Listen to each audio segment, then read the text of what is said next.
Hello, friends.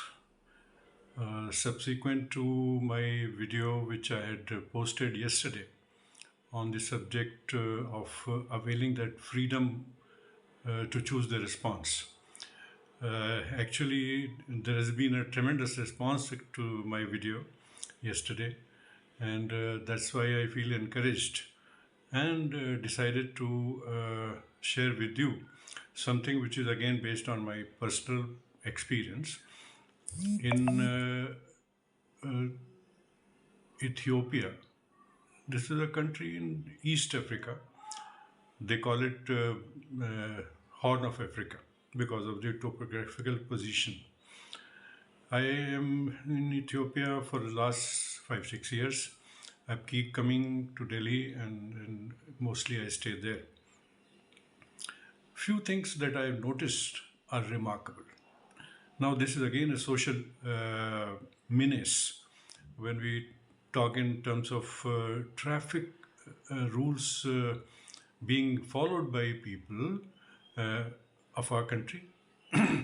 And when you compare that with a country which is far way smaller than our country, without much of rules enforcement concept, I have seen that people are so self conscious that they decide without being monitored. I mean, the beauty is that when there is a traffic going on and they say that somebody elderly is trying to cross the road, no matter whether it is green light, red light, yellow light, they will on their own decide to give way to the person who is crossing the road. No zebra line, nothing. It is their own decision. They will stop the car, they will give a signal to the passenger to cross the road. And it is not one person, it be the residents of Ethiopia, the taxi drivers of Ethiopia, and whosoever will automatically do this, and it feels so good. I only wish if this could be implemented in our country, in Delhi at least to begin with. And the second thing is that when you go on the roads, and even if it is 2 o'clock in the night, and there is nobody watching you, but nobody will go the wrong side. No driver, no professional driver, no person owner of the car who is driving the car will wait at the signal. They will not take the wrong side. So once when I was in the beginning of my visits, I noticed this, that when there is no one, because our mindset is different. So here in Ethiopia, when there is no one watching and it is 2 o'clock, no one is likely to come across. Why can't this person take the short route or maybe wrong route and reach the destination? So I persuaded, but to my utter surprise and very pleasant surprise, he refused that no, sir, uh, we'll not go the wrong way. I mean, I was only thinking that this is a very small country, way behind us, maybe 25, 30 years.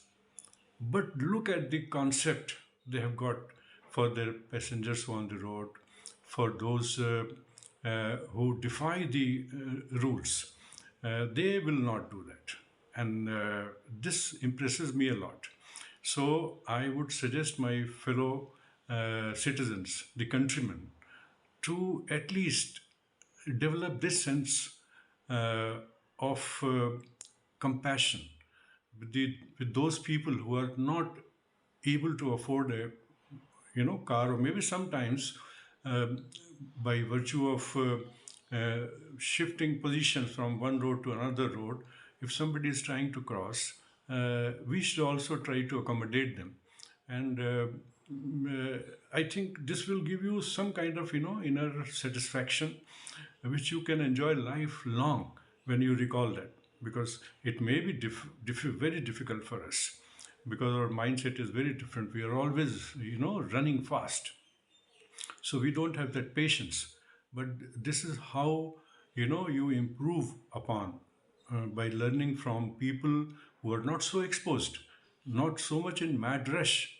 But if we can do this, if 10% population, you see, uh, is ready to adhere to this kind of, uh, disciplined traffic sense. Uh, and to add to it further, when there is a road rage here, I mean, anything can happen. And every day we are listening to these stories that people started fighting with each other, somebody shot somebody. For what? Somebody, innocently or maybe accidentally hit somebody else's vehicle. All the vehicle, everything is insured. There is nothing going from pocket. But there is no tolerance. I mean, how it happened? People with dressed up properly with tie on and suit and everything will come out of the car and start abusing and hitting each other. I mean, that's a scene which is disgusting. In Ethiopia, I have seen that when there is accidents are there, somebody touches your car, somebody, then what they will do, they will stop the car there in the middle of the road. Wherever it has happened, they will stop the car and both the cars will be stopped. The policeman will be called and he will see everything. Both the parties are standing silent. Policeman will call the nearby repairer, mechanic, and he will make an assessment. And then and there, the person who is, subject to be penalized will be penalized, and he will pay that amount which the repair demands on the basis of the suggestion of the mechanic. Uh, that person will pay to the person whose car has been hit, and then peacefully the police wala will also go, and the case is over. It takes sometimes 15, 20 minutes, maybe half an hour time maximum. But thereafter, I have not seen anyone fighting with each other, you know, crying and, sort of abusing. Nobody does that. And this is so fascinating that I had decided that whenever I am in my own country, India, I will certainly advise through my video sharings that please, for God's sake, understand you're not losing anything. Your car is insured. So the moment you give the car to the insurance company, they will give you the estimate. You don't have to pay anything from your pocket. So why unnecessarily create a disgust?